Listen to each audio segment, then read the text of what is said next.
కానీ రాళ్ళు సముద్రంలో వేస్తుంటే అవి మునిగిపోతూ ఉంటాయి. అందరికీ అప్పుడు ఏం చేయాలో అర్థం అవ్వదు. అప్పుడు ఒక పెద్ద రాయి ఎవరో సముద్రంలో విసిరినట్లు శబ్దం.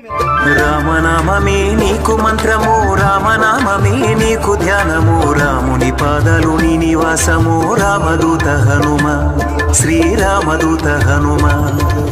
రామనామమే నీకు మంత్రము, రామనామమే నీకు ధ్యానము, రాముని పాదాలు నీ నివాసము, రామదూత హనుమ, శ్రీరామదూత హనుమ.